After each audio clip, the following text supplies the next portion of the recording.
शेर और लोमड़ी बहुत समय पहले की बात है। एक घने जंगल में एक बहुत बड़ा शेर रहता था। उसका नाम था भीमा। भीमा बहुत ताकतवर था।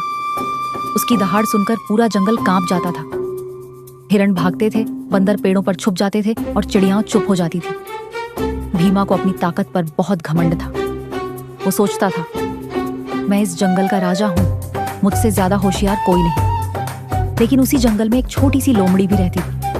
उसका नाम था चीनू। चीनू ताकत में कमजोर थी, लेकिन दिमाग में बहुत तेज। वो हमेशा सोच समझकर काम करती थी। एक दिन भीमा शिकार पर निकला। उसने कई दिनों से कुछ नहीं खाया था। पेट में बहुत भूख थी। वो जंगल में इधर उधर देखने लगा। तभी उसकी नजर चीनू पर पड़ी। चीनू एक पेड़ के नीचे बैठी थी। भीमा ने सोचा, वाह, आज तो लोमड़ी का स्वाद चखूंगा। वो धीरे धीरे चीनू की तरफ बढ़ने लगा। चीनू ने देखा शेर आ रहा है। उसका दिल जोर से धड़कने लगा। उसने भागने की कोशिश की, लेकिन भीमा ने एक ही छलांग में उसे पकड़ लिया। चीनू डर के मारे कांपने लगी, लेकिन उसने दिमाग नहीं खोया। उसने सोचा, अगर मैं रोऊंगी तो भी मरूंगी, अगर भागने की कोशिश करूंगी तो भी मरूंगी। मुझे कुछ और सोचना होगा। चीनू ने हिम्मत करके बोली, रुकिए राजा जी, मुझे खाने से पहले एक बात सुन लीजिए। भीमा हंसा। क्या बात है, जल्दी बोल, मुझे बहुत भूख लगी है। चीनू बोली, राजा जी, मैं तो बहुत छोटी हूँ, मेरे शरीर में इतना मांस भी नहीं है। आप जैसे बड़े राजा का पेट मुझसे कैसे भरेगा? भीमा रुक गया। उसने सोचा, बात तो सही है, ये तो बहुत दुबली है। चीनू ने मौका देखा। वो बोली, राजा जी, मैं आपको एक जगह ले चलूं? वहां एक दूसरा शेर रहता है। वो आपसे भी बड़ा है और बहुत मोटा है। अगर आप उसे खा लें तो आपका पेट कई दिनों तक भरा रहेगा। भीमा को गुस्सा आ गया। क्या इस जंगल में मेरे अलावा कोई और शेर है? मुझे चुनौती देने वाला कौन है? मुझे अभी दिखाओ वो शेर कहाँ है। चीनू ने मन ही मन मुस्कुराई।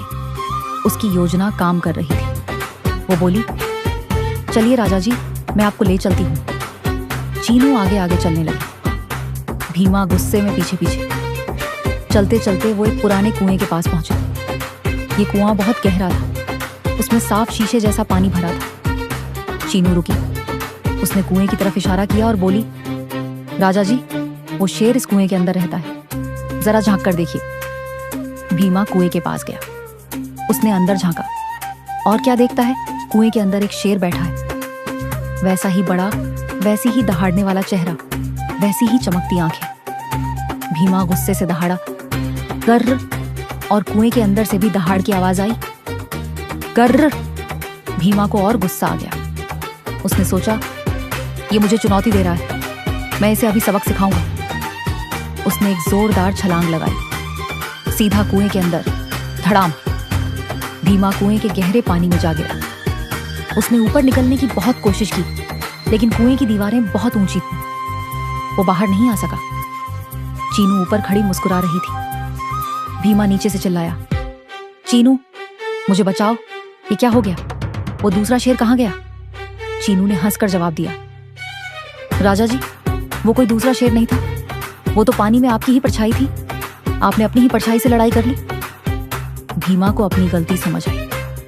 उसने सिर झुका लिया। उसका सारा घमंड एक पल में टूट गया। वो बोला, चीनू, तुम सच में बहुत होशियार हो।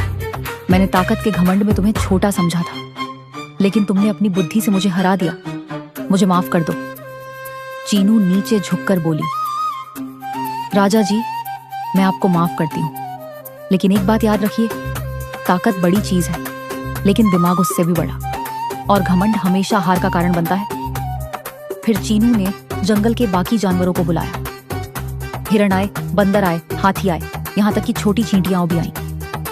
सब मिलकर रस्सी लाए और भीमा को कुएं से बाहर निकाला। भीमा बाहर आया। उसने सबको देखा। जिन जानवरों को वो डराता था, वही आज उसकी जान बचाने आए थे। उसकी आंखों में आंसू आ गए। उस दिन के बाद भीमा बदल गया। उसने दहाड़ना कम कर दिया। वो अब किसी कमजोर जानवर को नहीं सताता। उसने चीनू को अपना सबसे अच्छा दोस्त बना लिया। और चीनू अब जंगल की सबसे सम्मानित लोमड़ी थी। जब भी कोई जानवर मुसीबत में होता, सब चीनू के पास सलाह लेने आते। जंगल में अब डर नहीं था, प्यार था। दोस्ती थी। कहते हैं